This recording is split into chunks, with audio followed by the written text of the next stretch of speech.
Donc, dans cette séance, nous allons regarder le cahier des charges. Le cahier des charges est un outil incontournable dans les projets web mobiles, sachant qu'à un moment ou à un autre, avant de faire du web marketing, il faudra bien qu'il y ait un support web mobile, c'est-à-dire un site web, que ce soit un site e-commerce ou dans un premier temps un site vitrine, et puis aussi potentiellement une application mobile.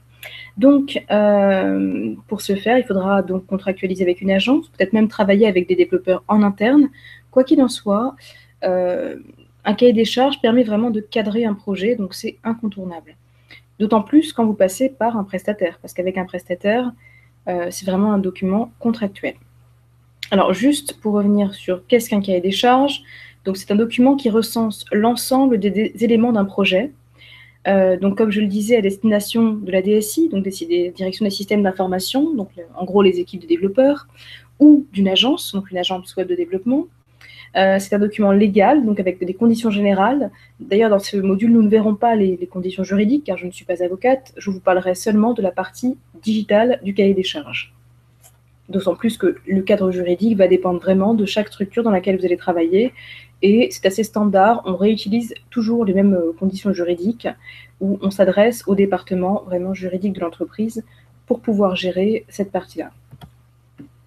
Donc, comme je le disais, il va donc y avoir les conditions juridiques, il va aussi y avoir le périmètre fonctionnel et technique pour arriver à déterminer justement quel va être le coût final du devis, puisque souvent ce qu'on peut voir c'est voilà le devis validé, puis ensuite on fait le cahier des charges. Donc là, j'ai peu confiance en une agence qui fonctionne comme ça, et il y a de grandes chances que le devis évolue.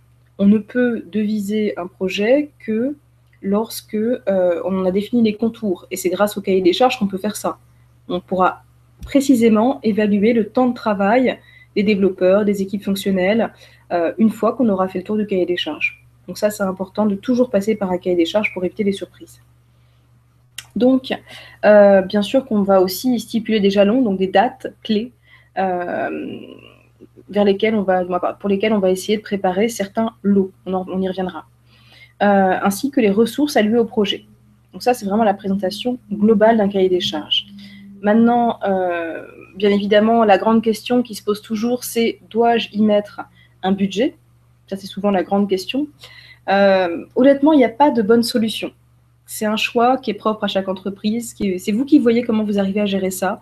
Mais concrètement, quand on met un budget, les agences vont, quitte à parfois gonfler leur prix, essayer de l'atteindre, ou parfois vont carrément vous dire ça ne m'intéresse pas, vous êtes largement en dessous du prix auquel je travaille, donc ça peut être vraiment rédhibitoire ou au contraire vous faire gonfler la facture, et impossible d'évaluer à l'avance un prix, puisque vous savez que c'est la jungle au niveau des prix. Quand on a affaire à un indépendant, il peut vous facturer pour un site vitrine par exemple 500 €, comme vous passez par une énorme agence, vous allez payer 25 000 € pour un site vitrine. Donc il y a vraiment une jungle des prix qui ne permet pas de donner un juste prix à un projet web. Donc ensuite, même pour un e-commerce, par exemple un e-commerce, on peut passer par un prestataire indépendant qui va vous faire 1 500 €, parce qu'il y aura un peu de temps au niveau de l'import des produits, peut-être même de la rédaction de fiches produits, ça va prendre du temps notamment. Et puis parfois, vous passez par une grosse agence et vous pouvez avoir des tarifs assez hallucinants qui peuvent parfois atteindre 120 000 €. Et encore, ça dépend aussi si vous leur donnez à faire la charte graphique, voilà. Donc, c'est vraiment la jungle au niveau des prix. Donc, donner un budget, ça peut soit faire fuir, soit au contraire attirer une note plus salée. Et à l'inverse, quand on ne donne pas de budget, eh ben c'est l'inconnu, puisque les agences vont chiffrer un peu au pifromètre par rapport à ce qu'elles savent de votre chiffre d'affaires, de vos comptes, qu'elles auront peut-être des informations qu'elles auront peut-être trouvées en ligne, je ne sais pas. Mais voilà, c'est un peu difficile d'avoir un juste prix. Le plus simple serait peut-être tout simplement d'avoir une équipe de confiance, avoir un développeur de confiance avec un webmarketeur de confiance, et puis faire une petite réunion, évaluer le temps de ce qu'on appelle le TJM, pas forcément le TJM, mais plutôt le nombre de jours hommes, donc de jours travaillés à prévoir sur le projet. Et puis, on connaît à peu près les TJM moyens. Donc ça, par contre, c'est faisable. On sait qu'un développeur coûte plus cher qu'un chef de projet fonctionnel. Et si vous évaluez vous-même, grâce à vos équipes en interne ou à des personnes qui peuvent vous conseiller, le temps de travail, peut-être que là, vous pouvez en effet mettre un prix qui sera un prix raisonnable. Et à partir de ça, vous pouvez peut-être avancer. Mais donc voilà, la question du prix, c'est la question épineuse d'un cahier des charges. Puis ensuite, en fonction de vos moyens et de vos projets, il y aura réellement une priorisation des développements à faire dans ce cahier des charges, notamment sous la forme de lots qu'on pourra développer dans la partie rétro-planning. Donc, moi, je vous propose une organisation en 4 ou 5 parties pour ce cahier des charges. Dans la première partie, ce sera vraiment l'introduction du projet. Puis ensuite, dans une seconde partie, on verra le périmètre fonctionnel. Puis dans une troisième partie, le périmètre technique. Et on verra ensuite tout ce qui est livrable et méthodologie. Mais ce que je vous propose surtout à la suite de ces slides, c'est tout simplement de regarder un peu le modèle de cahier des charges vierge que j'ai mis à disposition dans cette séance. Comme ça, vous pourrez voir comment le compléter au besoin. Donc, pour cette première partie, on voit donc l'introduction du projet. Ce qu'il faut comprendre, c'est que si vous faites appel déjà à une personne, à l'équipe en interne, dans une grosse société, ils traitent beaucoup de projets, donc ils n'ont pas forcément vos enjeux en tête. Donc il faut peut-être rappeler certains enjeux, le pourquoi de ces projets. Si vous faites appel à une agence, l'agence devra comprendre même votre concept, l'essence de votre entreprise, de vos principes, de votre fonctionnement, vos ambitions. Donc voilà, il y a vraiment cette partie introductive sert à ça, à mieux vous comprendre en tant qu'entité et à mieux comprendre tout simplement votre projet et pourquoi vous le mettez en place.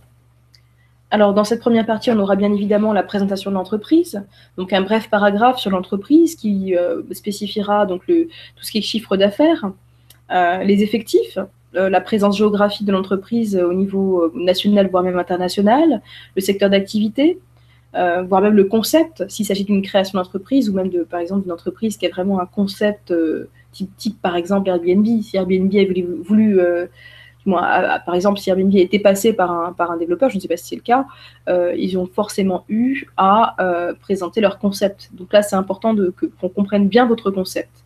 Alors, petite parenthèse, si jamais vous travaillez avec une équipe de développeurs, si ça peut vous rassurer, ce qu'on fait régulièrement, c'est qu'on peut tout simplement signer, ça peut même être une clause du cahier des charges, voire même on peut même le signer en amont pour être sûr de ne pas avoir de soucis, un accord de non-divulgation concernant le projet. Parce que parfois, on est un peu inquiet de voir son projet potentiellement volé par d'autres.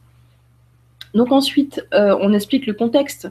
Pourquoi aujourd'hui on fait appel à l'agence? Certes, on a un projet, mais où en est-on? Pourquoi on fait appel à l'agence? Ça peut être par exemple une grande marque qui dit voilà, je souhaite faire la refonte de mon site car je pense que mon site n'est plus à jour. Vous savez qu'un site internet se change généralement, on en fait la refonte tous les 2 ans. Donc ça peut être ça par exemple, ça peut être voilà, nous étions jusqu'à là un site vitrine et passons par des réseaux distributeurs et aujourd'hui nous souhaitons réellement vendre en ligne. Donc le passage au e-commerce. Ça peut être aussi, voilà, on a un site e-commerce, mais on souhaite avoir une application mobile pour nos clients. Et comment peut-on proposer de la valeur ajoutée à nos clients? Donc ça peut être ça, par exemple, l'objectif du contexte. Puis après, l'expression de besoin, ça va être voilà exactement ce dont j'ai besoin. Donc je veux une application mobile qui va permettre de faire ça, ça et ça. Alors le ça et ça, attention, ça doit être des grands objectifs. On ne rentre pas dans les détails. Les détails vont être dans les périmètres fonctionnels et techniques.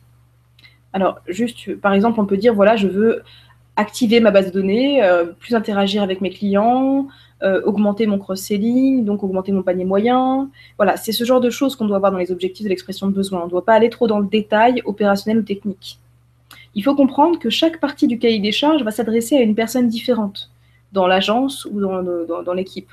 Donc par exemple, la partie introduction, c'est généralement les webmarketeurs un petit peu qui vont la lire, voire même peut-être le responsable commercial, qui va peut-être faire l'offre et être en charge du compte dans l'agence. Donc, c'est vraiment la partie rédigée. Puis, ensuite, on passe à une seconde partie où là, on rentre dans le vif du sujet avec le périmètre fonctionnel. Cette partie de périmètre fonctionnel doit être la plus synthétique possible, puisque là, on commence à s'adresser à des développeurs, des chefs de projet MOE, donc MOE, c'est maîtrise d'œuvre, ainsi que des chefs de projet assistance à maîtrise d'ouvrage, donc AMOA. Et dans tous les cas, à partir du moment où une partie peut s'adresser de près ou de loin à des développeurs, on la synthétise et on la met sous forme de tableau. Il faut comprendre que les interlocuteurs n'ont pas les mêmes attentes. Quand vous parlez à un responsable commercial, il a besoin de mots, il a besoin de phrases pour comprendre. Quand vous parlez à un développeur, il a besoin d'informations synthétiques. Plus vous en écrivez, moins il lira et moins il comprendra. C'est comme ça, c'est un peu comme parler à un robot et parler à un humain, si je devais vraiment caricaturer un peu les différents profils. Mais voilà, donc c'est important de bien adapter chaque partie du cahier des charges à vos interlocuteurs. Donc là, dans cette seconde partie, donc le périmètre fonctionnel, on va voir un certain nombre d'éléments qu'on reverra après un peu plus en détail dans le modèle de cahier des charges. Mais c'est important, voilà, de mettre des éléments qui vont permettre de délimiter, comme j'expliquais, le devis, de comprendre un peu le travail attendu et surtout les cibles de ce travail attendu. Il faut comprendre que dans votre projet, vous allez avoir des utilisateurs qui généralement vont être des utilisateurs internes, puis vous allez avoir potentiellement des utilisateurs externes, comme des partenaires, puis encore une fois, vous pouvez avoir aussi tout simplement des prospects et des clients, donc plutôt des clients pour la partie connectée.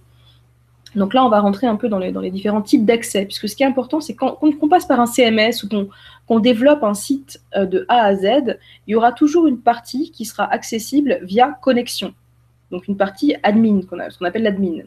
Donc, admin ou espace client, si on se place côté client ou espace partenaire, qu'importe. Dans tous les cas, cet espace connecté, qu'on appelle le middle office, donc si on traduit, c'est le milieu office, c'est un peu... D'ailleurs, je vais peut-être remettre en quelques éléments, quelques notions à ce niveau-là. On a ce qu'on appelle le back office, donc c'est la partie vraiment administration du site. Je mets en ligne du contenu et autres.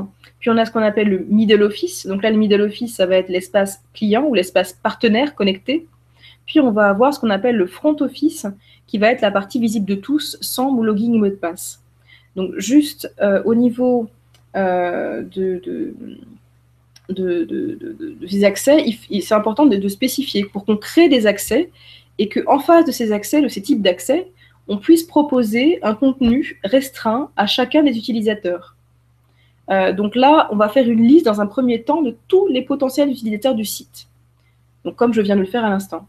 Puis, on va lister l'ensemble des besoins utilisation de ces utilisateurs. Typiquement, s'il y a une partie actualité dans mon site, le département peut-être des relations presse va vouloir mettre en ligne régulièrement l'actualité, les apparitions presse de l'entité de l'e-commerce, par exemple, dans le site Internet. Alors, pour les rendre autonomes, on peut très bien leur créer un accès relations presse, qu'on appellera relations presse, qui sera un accès donc, à l'administration, qui permettra de mettre en ligne des contenus, mais on pourra par exemple leur rendre accessible seulement la partie sur la mise en ligne de contenu pour la partie actualité du site. Et donc, avec cet accès restreint, ça limite les potentiels problèmes techniques ultérieurs. Parce que ce qu'il faut comprendre, c'est qu'il faut que chacun ait accès à des parties pertinentes par rapport à ses compétences et ses besoins.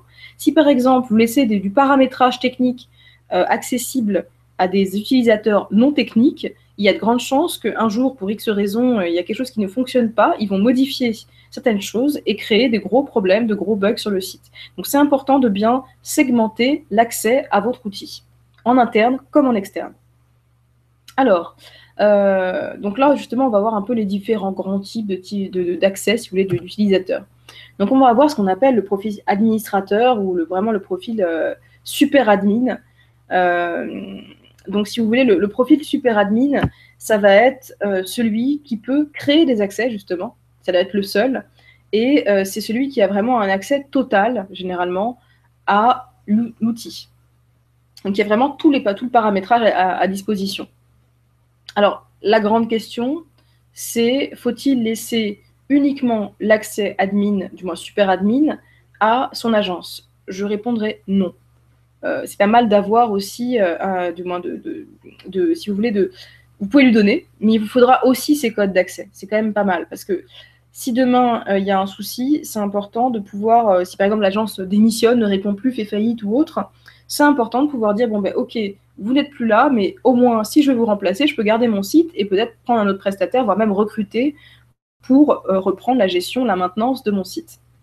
Ensuite, donc vous avez ce qu'on appelle le profil utilisateur interne. Donc là, on peut avoir plusieurs types de profils internes. Vous vous rappelez, je vous ai parlé des relations presse, donc pour la partie actualité. Mais je peux très bien avoir, par exemple, la personne qui s'occupe des fiches produits. Et je ne lui laisse accès qu'aux fiches produits du catalogue ou à la création de fiches produits. Puis voilà, on peut vraiment avoir voilà, des accès adaptés à chaque cible. Donc ça, il faut y penser en amont, il faut réfléchir, voilà, qui va utiliser le site, comment et à quoi ces personnes ont besoin d'avoir accès. Puis, on va avoir des utilisateurs externes. Donc là, on peut avoir par exemple des prestataires qui vont travailler pour la marque. Par exemple, le référenceur, on peut très bien lui créer un accès pour qu'il puisse de temps en temps se rendre sur le site et pouvoir faire des optimisations si tant est que son contrat les prévoit. Parce que c'est vrai que généralement, ce sont des recommandations que votre webmaster applique. C'est rare que les référenceurs mettent les mains dans le cambouis, à moins d'être en interne dans vos sociétés. Donc là, on a bien le principe donc des freelances, puis parfois on peut avoir tout simplement une agence qui peut s'occuper de l'écriture des fiches produits, l'exemple que je donnais tout à l'heure, sauf que là, l'agence, du coup, elle aura quand même besoin d'un accès, sauf que ce sera quand même un accès externe. Donc voilà, donc c'est pour ça que je parlais de guests, donc des invités. Puis on peut aussi avoir des partenaires. Si par exemple, j'ai des guest blogueurs, donc c'est-à-dire des partenaires qui écrivent du contenu sur mon site, parce que j'ai un blog sur mon e-commerce, ça peut être intéressant qu'ils aient leur propre accès pour publier automatiquement dans leur rubrique, voilà. Et que par contre, le contenu qu'ils produisent me soit soumis avant mise en ligne. Parce qu'attention, qui dit partenaire dit besoin de vérification quand même légèrement avant de mettre en ligne. Donc voilà, on peut vraiment gérer les droits des utilisateurs. Alors dans les utilisateurs, il va aussi y avoir des utilisateurs clients, puisqu'il y a des utilisateurs internes et externes qui ne sont pas des clients.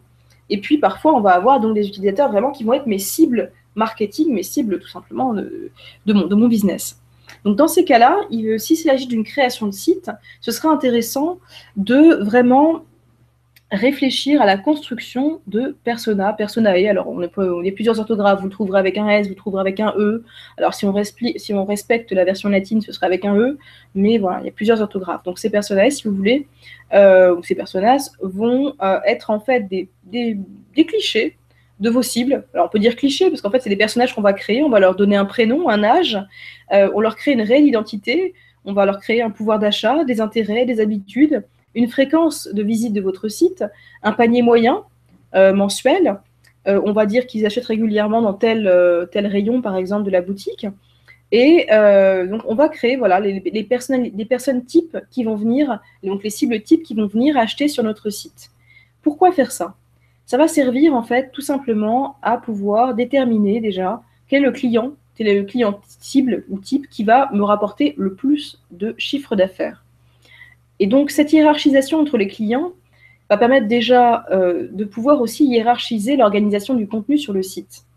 Typiquement, lorsque je range mes catégories de services, peut-être que je vais prioriser dans l'ordre de mes catégories ou tout simplement mettre en valeur le produit qui va le plus intéresser la cible que je vise en priorité et qui est celle qui me génère le plus de chiffre d'affaires. Donc là, il y a vraiment une optimisation à faire au fur et à mesure de la construction des personas. Puis après, vous allez donc construire votre menu, construire votre offre aussi parfois en fonction des personas. Donc il y a un réel travail à faire au fur et à mesure. Et au-delà de ça, ça vous permet à la fois de vous en servir pendant la conception, mais aussi pendant la recette. Qu'est-ce que la recette?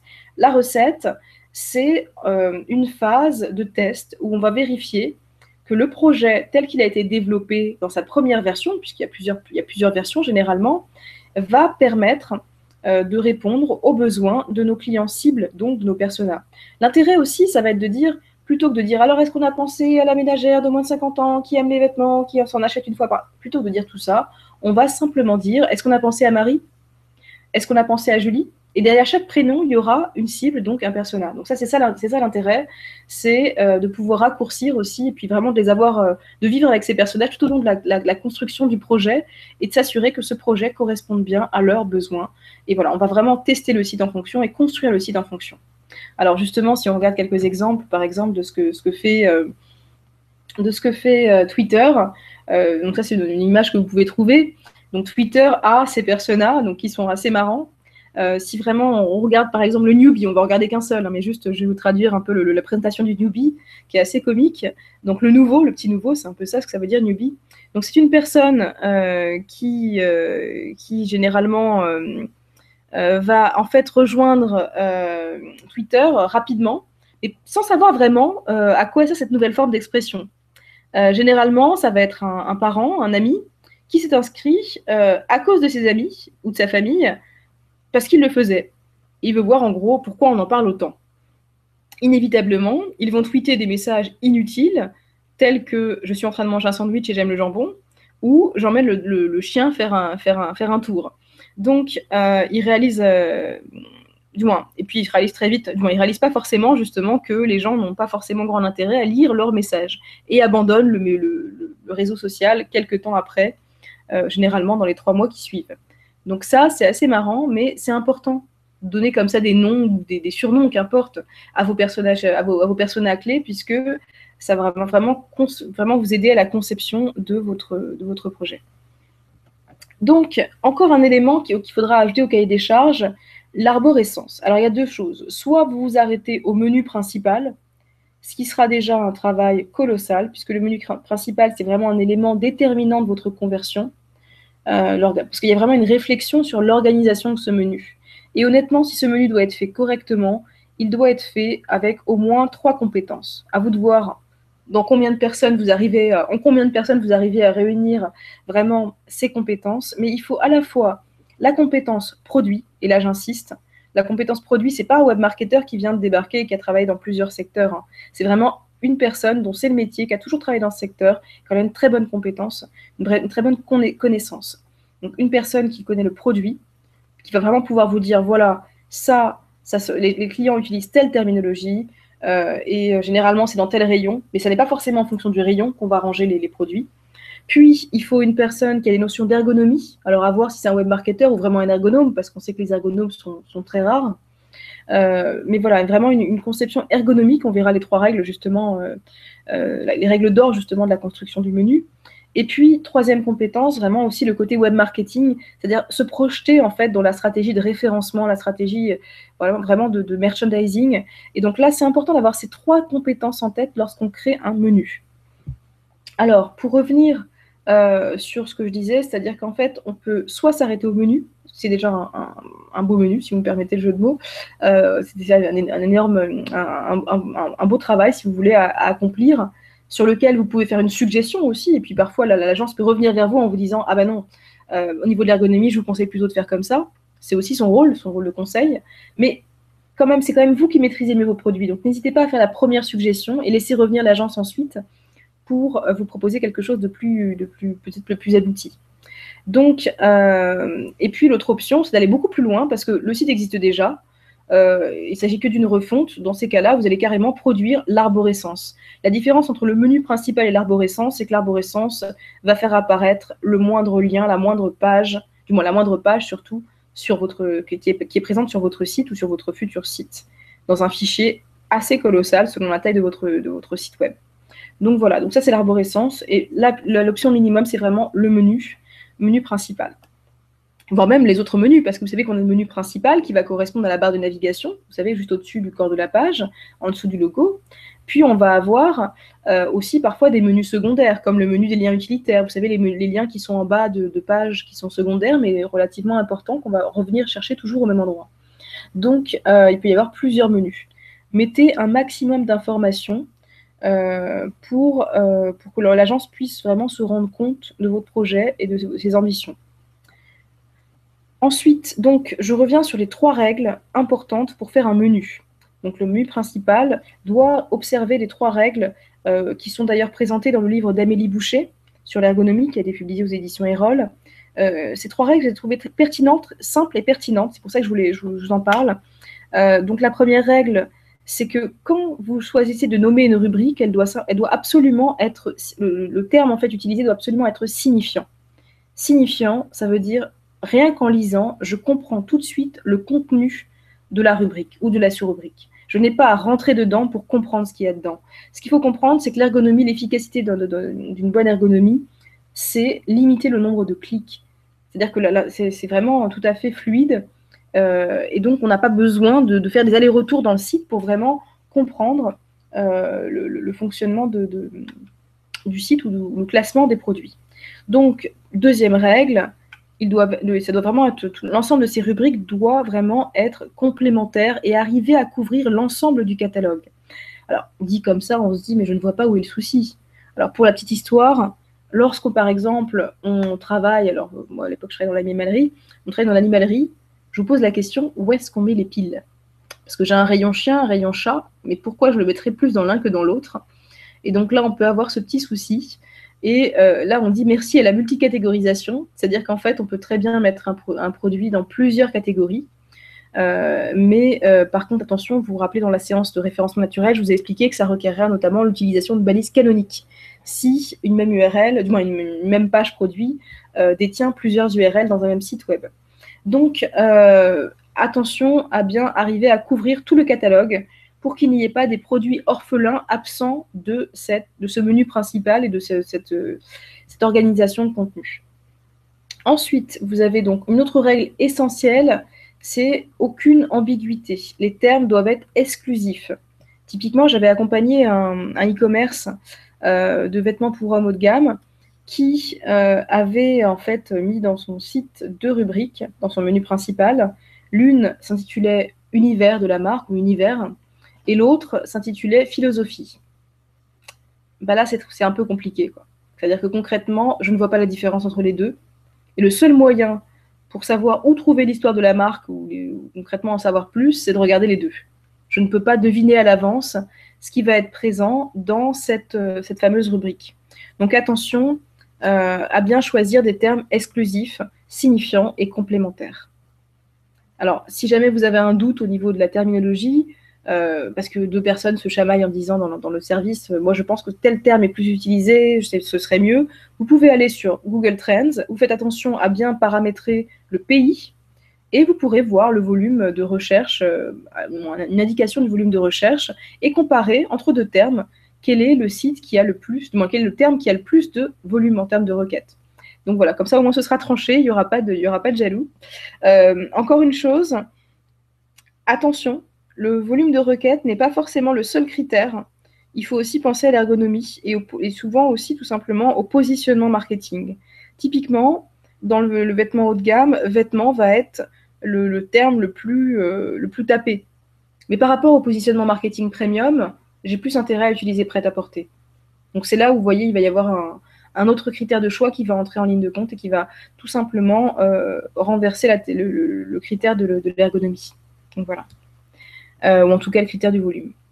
Donc ensuite, bien sûr que cette partie fonctionnelle va devoir lister l'ensemble des fonctionnalités. Donc si vous voulez un carrousel, un slideshow, il va falloir le préciser. Si vous avez une idée particulière du carrousel que vous voulez, dans ces cas-là, vous mettez carrément un lien vers le site qui a un carrousel équivalent à ce que vous souhaitez faire. Il faut prouver à l'agence, si vous voulez avoir un devis rationnel et le plus modeste possible, que vous n'allez pas être un client qu'il va falloir vraiment tenir par la main à chaque pas. Si vous montrez qu'en interne, vous avez une ressource qui peut accompagner, être vraiment un appui pour l'agence, qui va être moteur, qui va pouvoir lui donner tout de suite des informations précises, l'agence va baisser, tout simplement, va estimer à la baisse le temps passé sur ce projet, va pouvoir vous proposer une réduction intéressante. Donc ensuite, vous avez par exemple de la récupération de paniers abandonnés, du cross-selling, de l'upselling, des espaces d'animation pour la homepage, vous pouvez avoir des catégories, des avis clients, différents modes de livraison, bon, énormément de choses. Par contre, attention, si vous listez tout cela et que par exemple vous demandez l'utilisation d'un CMS open source, donc alors qu'est-ce qu'un CMS open source? Un CMS open source, déjà CMS c'est content, comme contenu en français, management, système. Donc en gros, c'est un système de gestion de contenu. Et ça permet de coder, du moins de créer un site sans coder, justement. C'est un peu du pré-mâché, du préfabriqué du site web. Et ça fait gagner un temps fou aux agences. Donc c'est pour ça qu'aujourd'hui, de nombreux projets passent par les CMS. D'ailleurs, généralement, c'est la règle. Hein. Dès que ça peut être fait avec un CMS, on fait avec un CMS. Et on ne fait du from scratch, c'est-à-dire coder de A à Z par un développeur que lorsque c'est obligatoire. Ou parfois, on va même faire cohabiter les deux pour limiter le temps investi. Et donc, pourquoi je vous parle de CMS? Si vous parlez de CMS dans votre cahier des charges, parce que vous en demandez un, et puis vous rajoutez toute cette liste de fonctionnalités, et que par exemple, vous demandez du cross-selling et autres, des choses qui sont potentiellement nativement, c'est-à-dire de base, proposées par un PrestaShop, qui est un CMS de boutique e-commerce, ben, l'agence en face, selon son niveau d'honnêteté, va peut-être se dire « Ah, super, un client qui ne sait pas comment fonctionne PrestaShop ». Ce qu'il faut savoir, quand vous le verrez dans la séance PrestaShop, c'est que concrètement, dans cet outil, il y a beaucoup de choses qui sont déjà natives, c'est-à-dire déjà développées. Attention, les agences peu scrupuleuses vont vous les facturer pour être développées. Donc en fait, en gros, ils ne vont rien développer, ils vont juste appuyer sur un bouton, activer l'option, télécharger le module, l'activer, donc ça prend vraiment 10 minutes, et puis ils vont vous facturer une journée potentiellement. Donc attention, si vous savez que ce sont des fonctionnalités natives de PrestaShop, vous pouvez le mettre directement. Merci de bien mettre en place des modules natifs de PrestaShop, etc., etc. Et vous listez la liste de vos fonctionnalités. Ou tout simplement de préciser que c'est un module existant. Donc par exemple, dans cette partie, vous pouvez très bien aller sur un site, que ce soit PrestaShop ou autre, ou même sur l'équivalent pour WordPress et WooCommerce. Vous avez aussi Magento. Donc ça, ce sont 3 solutions de e-commerce. Vous pouvez aller sur ces outils. D'ailleurs, il y en a aussi qui existent pour les marketplaces, ShareTribe. Donc share comme partager, tribe comme tribu.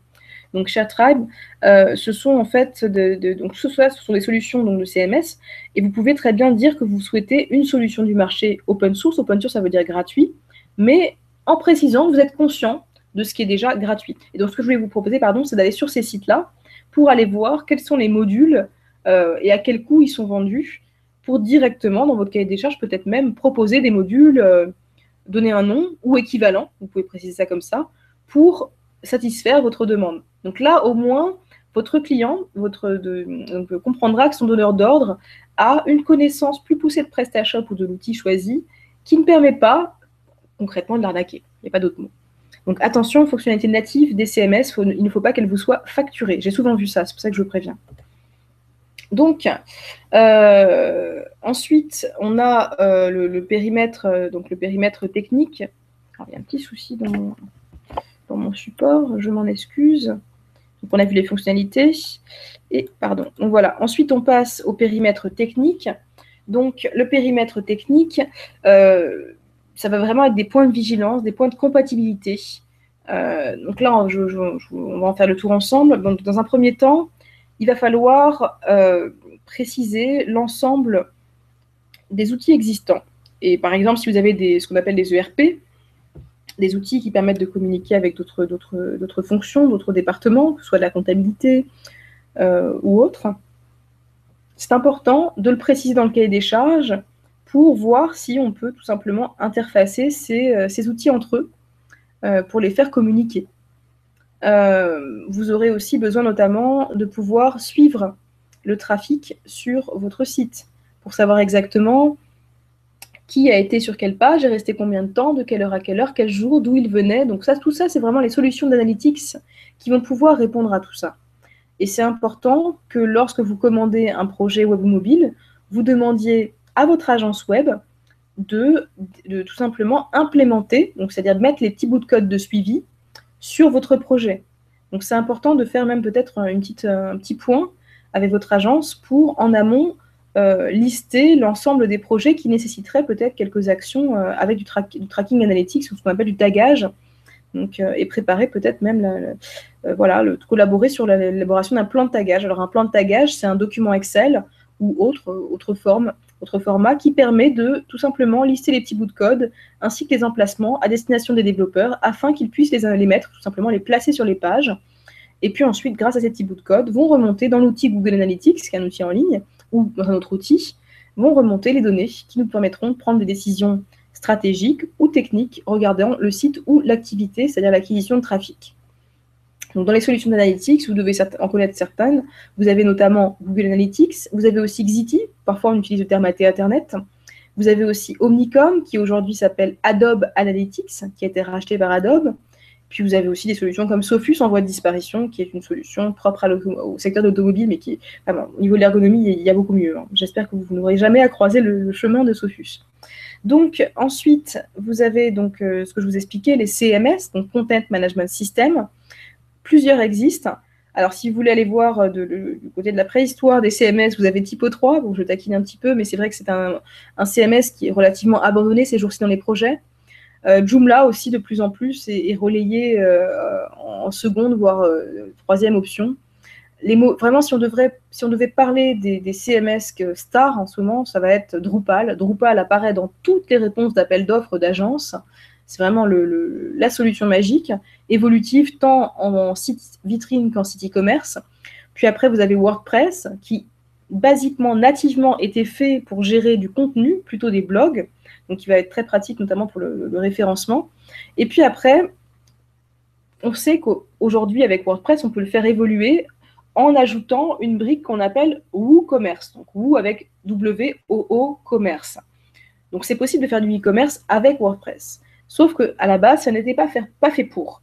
Donc, moi, ce que je vous recommande, c'est plutôt d'avoir une solution e-commerce et, si vous voulez gérer une partie contenu, d'ajouter un WordPress. Il est possible, sur un même site, d'avoir 2 solutions de CMS qui cohabitent très bien. Donc ensuite, dans les solutions de CMS e-commerce, donc on a en effet Drupal, avec sa version Drupal Commerce. On a donc WooCommerce avec donc WordPress, mais que je ne recommanderais pas nécessairement. Et puis on a PrestaShop, qui là va être dédié au e-commerce pur, mais qui va être plutôt pour des petites structures, parce que c'est un CMS qui n'est pas forcément ce qu'il y a de plus souple. C'est ce qu'il y a de plus facile au démarrage, vraiment, c'est ce que je recommanderais à n'importe quelle petite société ou start-up. Mais par la suite, si on veut avancer, il faudra quand même quelque chose de beaucoup plus souple. On a aussi un équivalent à PrestaShop qui va être Magento, donc, qui est aussi un outil très connu, je n'ai pas mis là, mais qui s'écrit comme ça se prononce, mais qui va être un peu plus usine à gaz, un peu plus lent, si vous voulez. C'est une autre machine un peu plus laborieuse, mais tout aussi facile. C'est juste que c'est plus lourd, si vous voulez, en termes de consommation notamment. Donc, et puis après, vous pouvez avoir des frameworks, mais alors c'est vraiment l'équipe technique, si vous avez un expert technique en interne qui va vous dire, voilà, moi je veux qu'il y ait tel framework. Et dans les frameworks phares, on a notamment Symfony, mais bon, là, pour le coup, je m'éloigne de mes compétences, je vais rester sur le web marketing et la gestion de projet, et revenir donc au remplissage de ce cahier des charges. Pour les contraintes techniques, c'est ça qu'il faut comprendre. C'est-à-dire qu'il y a ce qu'il faudrait faire et il y a ce qu'on peut faire. Alors dans l'absolu, toujours essayer de tendre vers ce qu'il faudrait faire. Mais typiquement, on est parfois contraint dans les grandes sociétés, ou comme parfois dans les petites, à la politique, l'organisation de l'entreprise, ou parfois même carrément du département technique, et des ressources humaines et ses compétences. Ou parfois, tout simplement, encore plus terre à terre, des contrats en cours. Parfois, il y a des licences inutiles qui ont été achetées, mais il faut quand même faire avec et les inclure dans les projets. Donc, dans ce périmètre technique, vous allez notamment demander la compatibilité avec tous ces outils-là, et parfois faire des choix techniques en termes de connaissances, de langage et autres, qui vont plutôt s'adapter à la connaissance maîtrisée en interne, même si le mieux, ce serait de choisir la meilleure solution et d'adapter vos équipes au projet plutôt que l'inverse, parce que sinon vous serez tôt ou tard limité. Puisque la grosse différence, du moins, il n'y a pas de différence d'ailleurs, on peut très bien changer un projet tout comme on change une équipe, sauf que l'équipe peut plus facilement parfois, moins plus facilement, ça dépend, évoluer. Mais dans l'absolu, il faudrait que les projets et les équipes évoluent pour aller vers la meilleure solution. Alors, encore un élément du cahier des charges dans le périmètre technique, la résolution du cran cible. Ça, c'est important.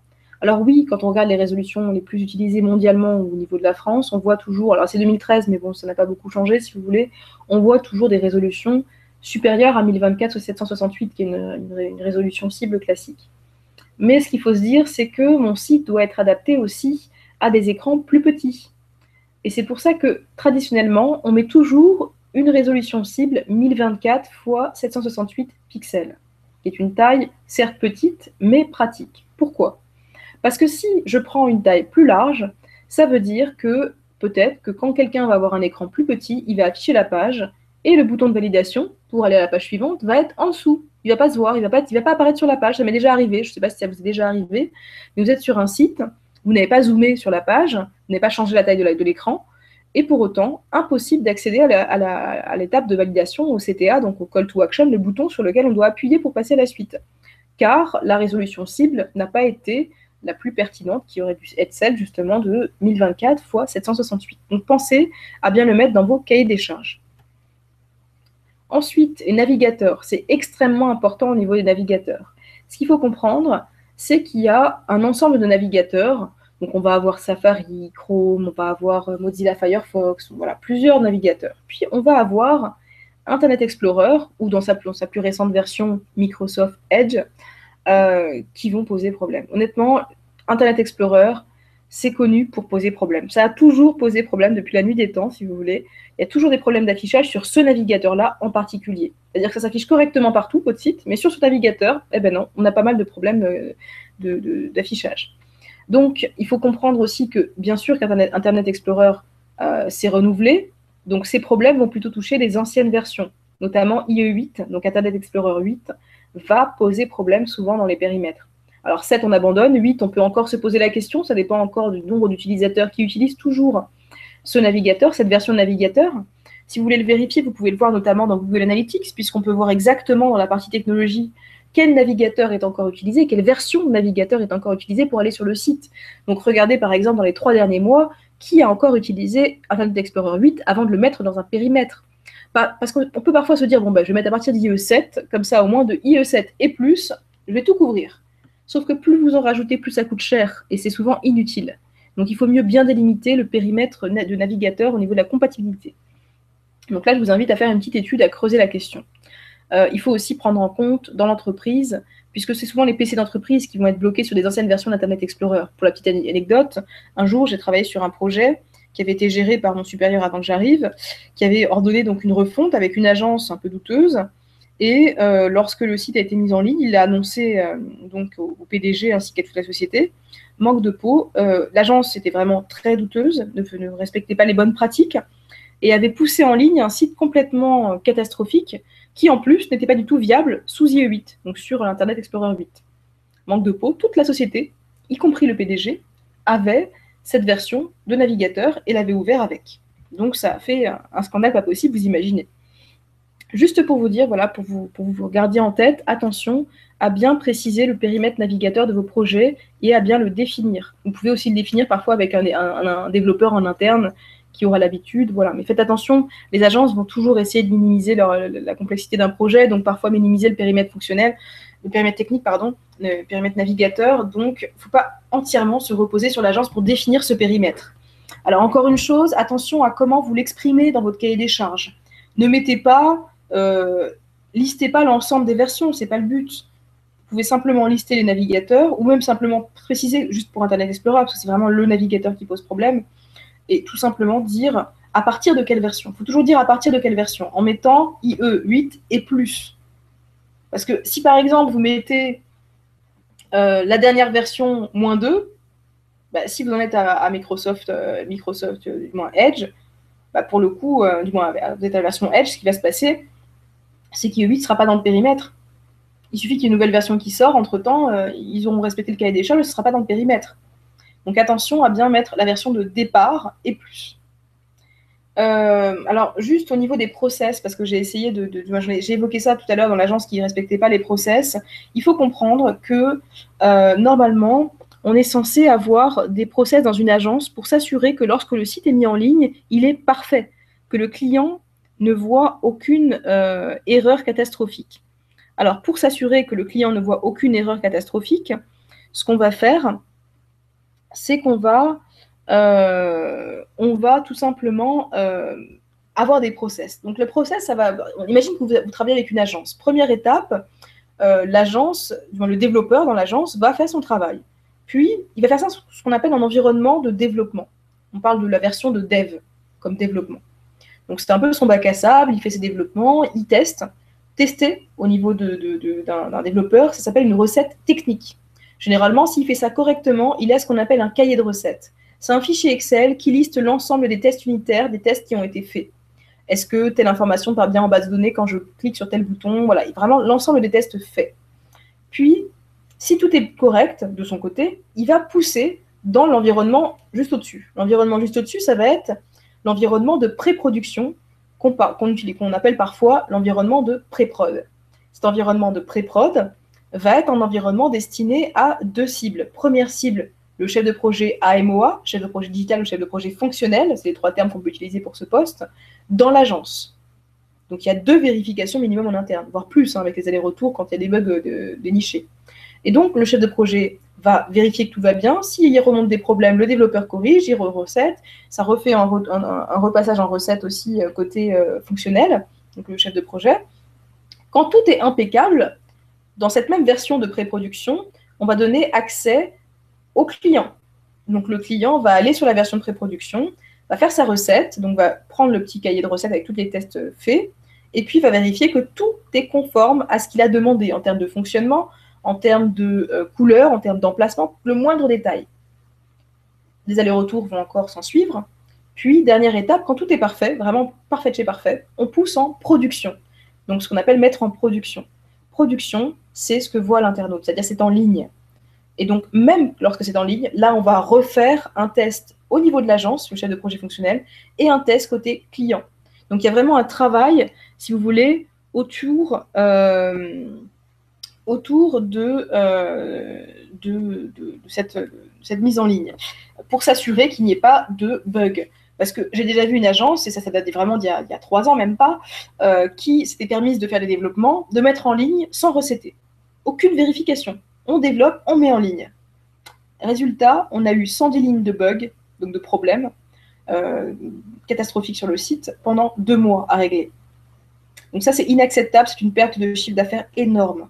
D'où l'intérêt de bien sélectionner vos prestataires et d'insister en demandant quels sont vos process pour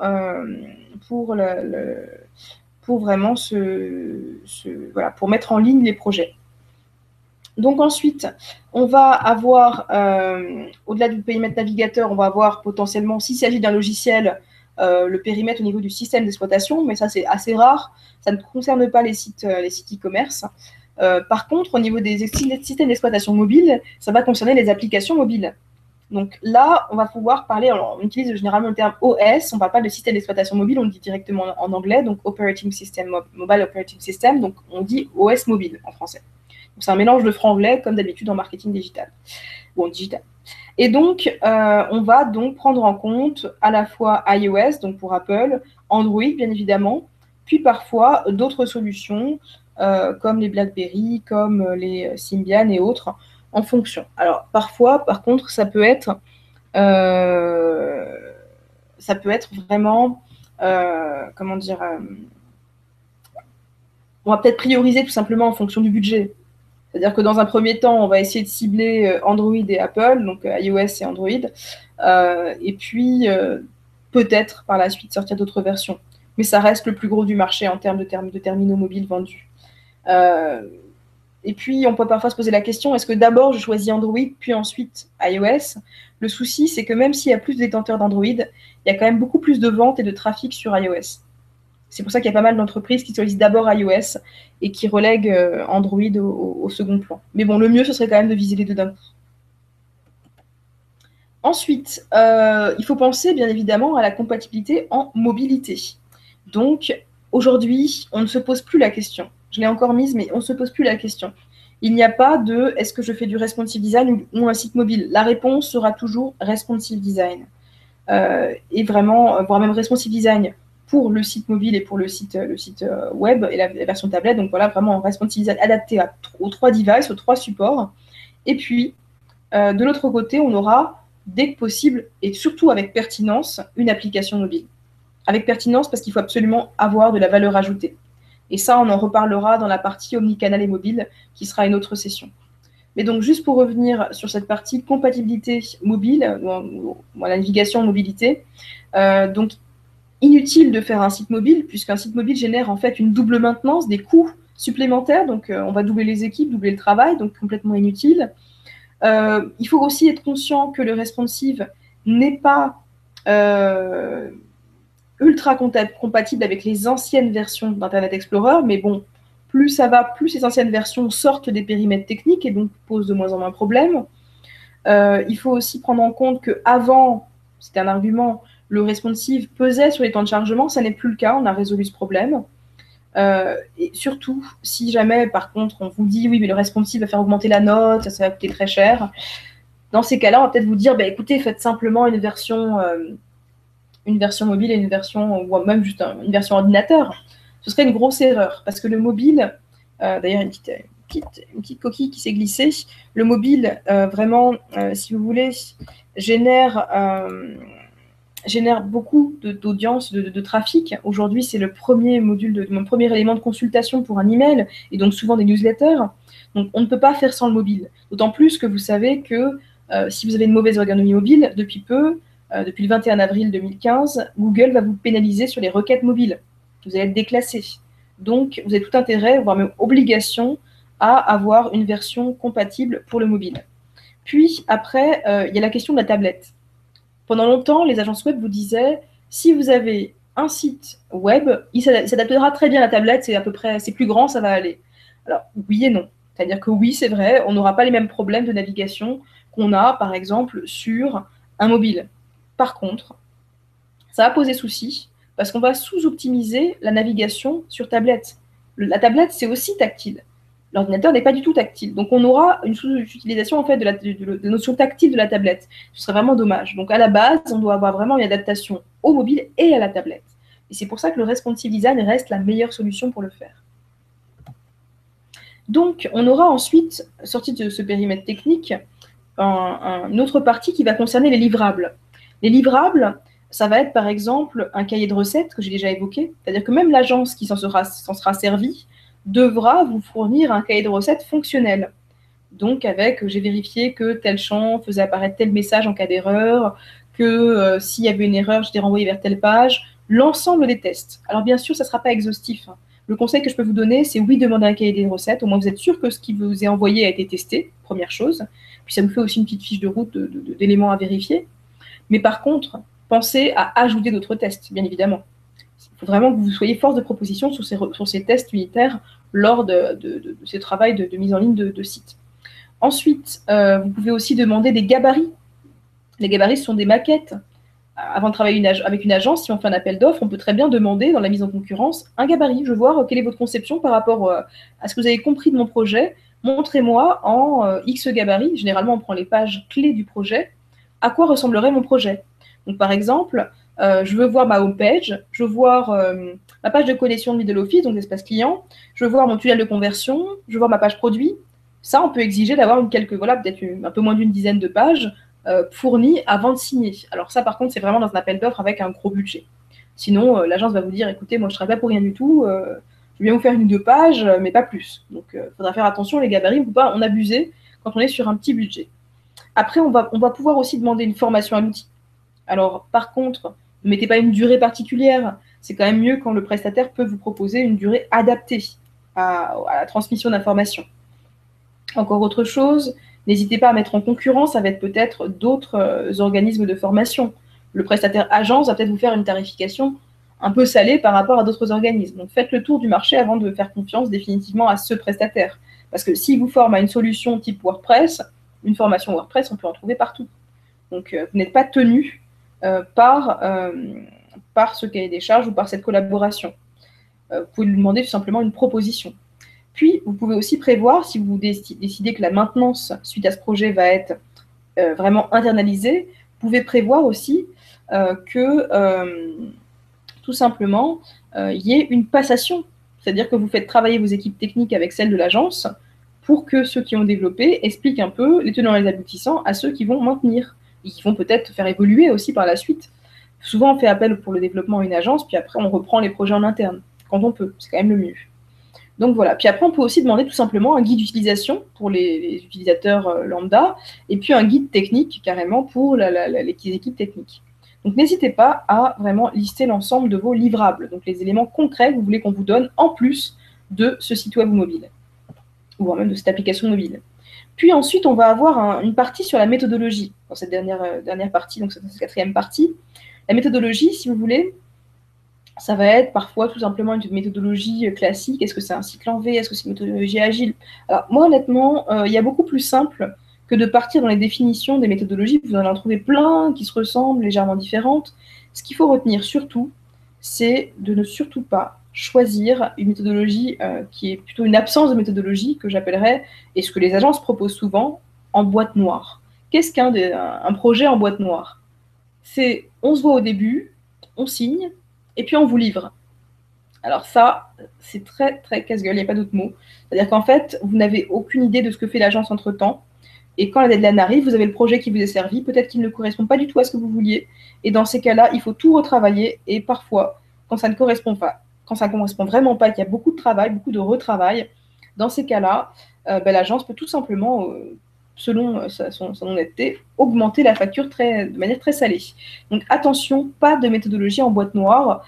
Il faut vraiment toujours essayer de fonctionner de manière agile en choisissant, par exemple, le développement de certains lots, et puis au fur et à mesure de chaque étape, prévoir des périodes de test et de développement intermédiaire, d'échange avec l'agence, de validation, afin que l'agence puisse à chaque moment prendre le pouls et mieux comprendre votre projet tout au long du développement et de cette mise en ligne. Alors, juste une chose, pour mieux arriver à faire comprendre ça, c'est bien si seul, vous pouvez faire une proposition, mais aussi parfois avec l'agence, tout simplement faire une priorisation entre vos différents projets. Parce que dans ce projet, il y a parfois des sous-projets.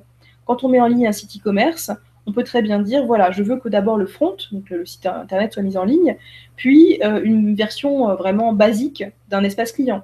Et puis dans un lot 2, je souhaite vraiment enrichir mon espace client. Et puis dans un lot 3, je souhaite avoir un forum. Et puis dans un lot 4, je souhaite avoir un blog. Voilà. Et puis, à vous de lotir votre projet afin qu'on puisse le découper et justement placer sur une forme de rétro-planning les développements. Donc voilà, ça c'est important de proposer une sorte de mini rétro-planning et de différents lots comme ça qui pourraient être détachés et qui pourraient permettre un morcellement tout simplement du projet. Même si vous le retravaillerez bien sûr tout ça avec votre partenaire avant la signature définitive du cahier des charges. Alors, dernière étape, c'est important aussi de parler de l'organisation du projet. On y pense peu, mais en fait, ça va vraiment impacter le coût de votre projet. C'est-à-dire qu'en fait, une agence, lorsqu'ils se disent, bon ben voilà, concrètement, il y a un créateur d'entreprise et puis tout le reste, ça va être OK, des personnes, mais il n'y a personne de web concrètement dans cette entreprise, on va leur faire payer le prix fort parce qu'il va falloir leur prendre la main. Alors que si, par exemple, en interne, vous avez une personne technique, une personne fonctionnelle, ça va vous permettre vraiment d'alléger la facture. C'est-à-dire que l'agence va savoir qu'elle va trouver un vrai interlocuteur, va pouvoir avoir des échanges, va pouvoir avoir des réponses concrètes. Donc ça, c'est important. Dans tous les cas, qu'il y ait ou qu'il n'y ait pas, il vous faut absolument faire une sorte d'organigramme projet dans lequel on va pouvoir dire s'il y a un problème basique au quotidien web, à qui je m'adresse. Généralement, en interne, de votre côté, ce sera le chef de projet digital, AMOA, fonctionnel. Peut-être vous, d'ailleurs. Puis, parce que généralement, on peut avoir des fonctions vraiment digitales AMOA, et puis aussi du web marketing. Ça peut être vraiment mêlé dans un poste polyvalent de PME, TPE. C'est ce qu'on trouve le plus, d'ailleurs. Puis après, vous pouvez avoir des problèmes techniques. S'il y a un gros problème technique, est-ce qu'il y a quelqu'un chez vous qui peut répondre? Si la réponse est non, bon, on va toujours dire le chef de projet digital. Mais s'il y a un chef de projet, maîtrise d'œuvre ou vraiment un développeur, il ne faut pas hésiter à le mettre sur le projet pour qu'il puisse vraiment, quand un développeur veut parler à un développeur, qu'il puisse prendre le téléphone et savoir quel numéro composer pour gagner du temps. Ou tout simplement expliquer aussi quel est le fonctionnement, par où passer d'informations. Est-ce que dans tous les cas, ça passe par le point d'entrée qui va être le chef de projet digital, c'est classique d'ailleurs d'habitude, ou est-ce qu'on peut avoir des connexions directes en fonction des sujets? Et puis après, bien sûr, il faut pouvoir avoir un interlocuteur sur la partie budgétaire, sur les décisions importantes. Généralement, ça peut être le PDG, ça peut être tout simplement le service des achats. Voilà, trouver les interlocuteurs un peu tranchants sur des sujets un peu plus, si vous voulez, macro, plus qu'opérationnels, si vous voulez, stratégiques plus qu'opérationnels. Donc voilà. Alors, je vous propose qu'on regarde maintenant le modèle de cahier des charges que je vous ai mis en ligne. Donc, ça résume un peu ce qu'on a pu se dire jusque-là. Donc, c'est-à-dire que dans un premier temps, on va avoir la présentation de l'entreprise, effectif, chiffre d'affaires actuel et ou futur. Pourquoi j'ai mis ça? Parce qu'en fait, quand on crée un projet, c'est-à-dire que l'entreprise n'existe pas, on se dit, mais qu'est-ce que je vais mettre en chiffre d'affaires? On met ses prévisions, tout simplement. On espère pour la première année faire tant de chiffre d'affaires, et puis pour la seconde, faire tant de chiffre d'affaires. Puis, on va expliquer son business model, comme j'ai expliqué, son concept et ses enjeux. Dans la deuxième partie de cette introduction, on peut donc y mettre le contexte et l'expression de besoin. Donc, on va mettre les raisons du projet, la nature du projet, les objectifs visés par le projet, c'est ce que je vous expliquais, les projets futurs envisagés. Ça, c'est très important. Pourquoi? Parce que même si, à l'heure actuelle, vous n'allez pas peut-être développer votre forum, j'ai une bêtise, mais vous avez un e-commerce, vous avez prévu un forum, mais dans 2 ans, il faut le dire. Ça va vraiment impacter, si vous voulez, les décisions d'aujourd'hui. Parce qu'aujourd'hui, on va choisir une solution qui sera pérenne, même pour supporter les projets de demain. Donc, il faut toujours préciser ce que vous envisagez. Pas forcément dans le détail, mais dire, voilà, ultérieurement, on envisage de peut-être lancer une application mobile et puis des interactions, etc. Peut-être que ça va compter dans le choix technique ou le choix de la solution CMS ou autre. Vous même peut-être faire qu'on va vous recommander de ne pas passer par un CMS. Donc voilà, prenez en compte les développements futurs. Puis la maintenance que j'évoquais, c'est important pour l'agence de savoir si elle doit tout chiffrer sur le développement ou elle doit en garder un peu sous le pied, si vous voulez, pour vous proposer de la maintenance. S'il n'y a vraiment pas de compétences techniques en interne, c'est plus logique d'avoir un contrat de maintenance avec l'agence. Ou peut-être de prévoir un freelance. Mais quoi qu'il en soit, vous devez dire à votre partenaire, est-ce que oui ou non, il aura ce projet sur le long terme en charge. Puis ensuite, vous avez le périmètre fonctionnel que j'évoquais, où il faut faire un choix entre CMS ou pas CMS. Il faut aussi parler de référencement naturel. Donc là, c'est important dans le référencement naturel, si vous voulez un projet, un site e-commerce bien référencé, une application bien référencée, de soit prendre les conseils d'un référenceur, soit d'avoir une expertise quelconque. Pourquoi? Alors, ou au moins être capable de mettre un peu de jargon. C'est pour ça, en fait, c'est à ça que ça sert. Si vous êtes capable de mettre quelques mots de jargon, bien placés, bien sentis, vous allez suffisamment faire peur, il ne faudrait pas d'autres mots, à votre agence pour qu'elle prenne au sérieux votre demande. Parce qu'il faut comprendre que souvent, dans les agences web, le référencement naturel est externalisé. Donc, ce qui est externalisé est une perte une perte de marge souvent pour les agences. Donc, elles vont toujours minimiser la prestation en référencement naturel. Et peut-être facturer une journée, ça fera 800 €. Pour vous, 800 € de référencement, vous dites, bon, bah, c'est bon, ils ont traité ma demande. Alors qu'en fait, une journée de référencement, ça suffit peut-être pas du tout pour le travail qu'il y a à faire sur votre site, en termes de stratégie, en termes d'optimisation des fiches et autres. Donc, il y a une vraie question sur comment répondre, comment remplir cette partie du cahier des charges. Et honnêtement, il y a une grosse différence entre un donneur d'ordre qui va mettre « je veux un site SEO friendly », alors là, on va se dire, c'est bon, ok, je vais mettre un peu de référencement. Et un donneur d'ordre qui va écrire, je souhaite que des balises canoniques soient mises en place dans le cadre de la multicatégorisation pour éviter le duplicate content. Je souhaite que vous utilisiez la web sémantique, notamment les rich snippets pour mettre en valeur nos résultats dans les SERP. Alors, je pense que ça, tout de suite, ça fait fuir. Alors, fuir dans le bon sens du terme, c'est-à-dire que ça va faire réfléchir et faire prendre un prestataire et une prestation suffisante pour répondre à ce point du cahier des charges. Donc là, c'est important.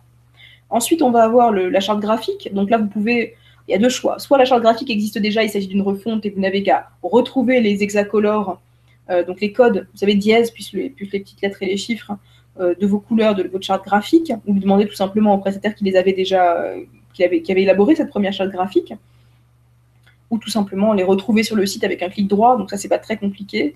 Vous faites examiner l'élément, puis après, vous pouvez retrouver dans le petit module qui s'affiche en bas les informations des hexacolores, voilà.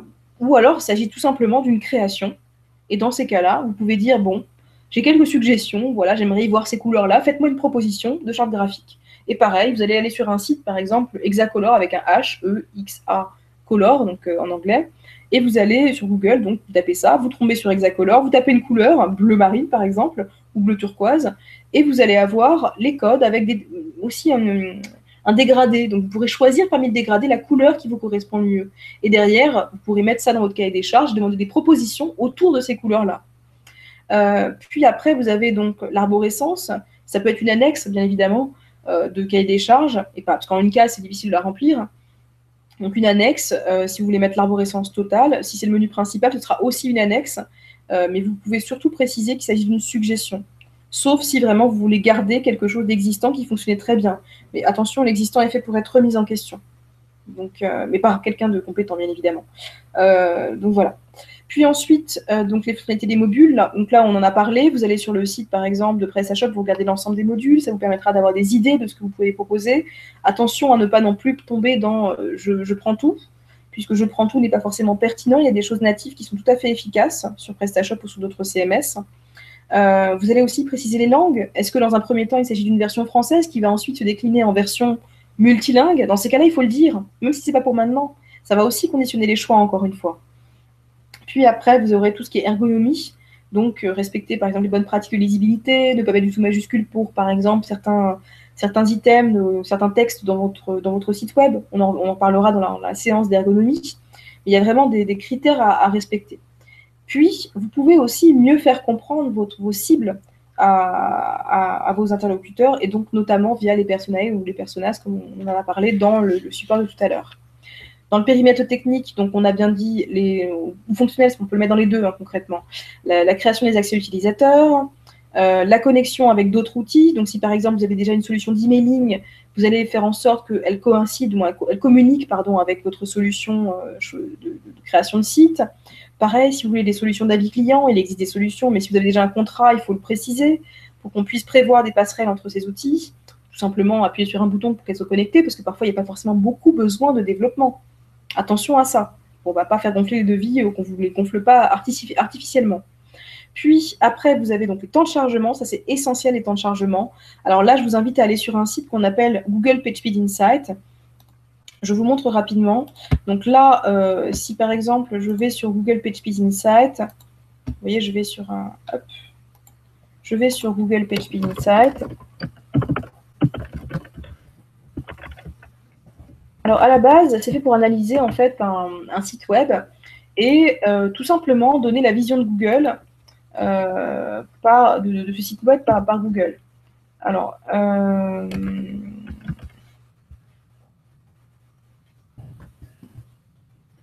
petite erreur. Là, il analyse le site, sachant que c'est un gros site, on peut comprendre. Et il va vous dire concrètement qu'est-ce qui va et qu'est-ce qui ne va pas.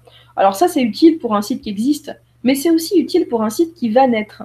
Pourquoi? Parce que les recommandations sont toujours les mêmes. Donc si vous voulez mettre des suggestions pour votre agence, pour qu'elle respecte justement les bonnes pratiques en termes de temps de chargement, vous pourrez lui dire, voilà, attention par exemple à autoriser la compression, parce que, vous voyez, là, on voit exactement qu'il y a des images qui ne sont pas réduites au maximum et qui, du coup, vont potentiellement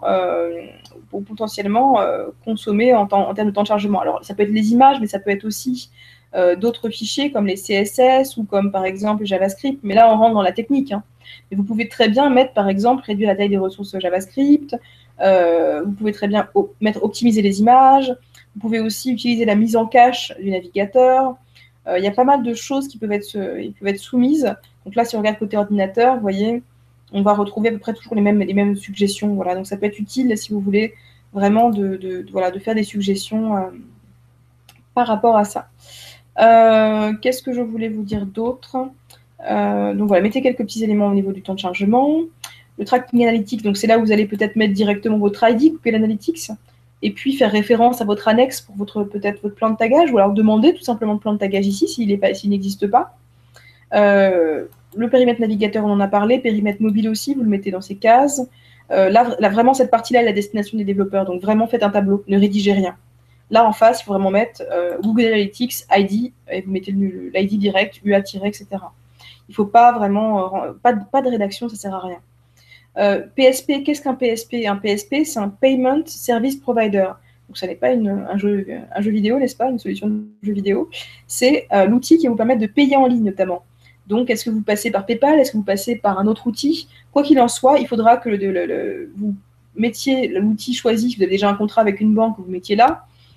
Si ce n'est pas le cas, vous pouvez très bien préciser que vous voulez un module avec, par exemple, un contrat de vente à distance et vous envisagez telle banque, ou alors sans contrat de vente à distance parce que vous êtes une start-up qui se lance et on sait que les contrats de vente à distance avec les banques sont très difficiles à obtenir.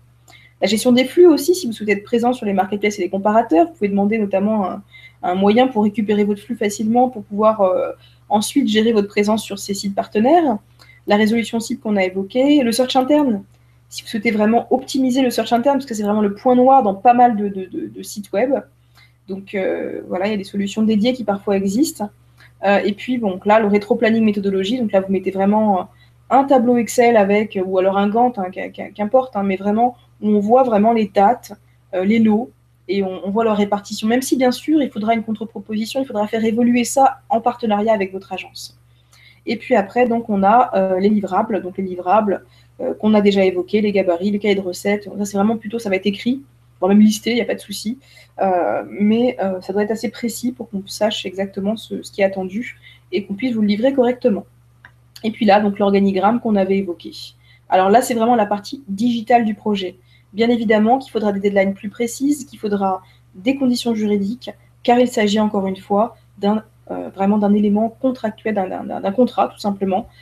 Et si vous ne faites pas de cahier des charges, vous n'aurez aucun moyen de vous retourner contre l'agence ou le freelance qui vous aura fait votre site e-commerce ou votre application mobile. C'est important que tout soit présent de base dans ce cahier des charges avant signature, avant devis. Pourquoi? Vous oubliez la moindre chose, si c'est déjà signé, c'est déjà parti. Vous allez voir à quel point la facture va tout de suite augmenter. Et pour une toute petite chose que vous auriez peut-être même pu négocier gratuitement, vous allez peut-être payer très cher. Donc attention à bien penser à l'exhaustivité des éléments qui doivent être présents dans ce cahier des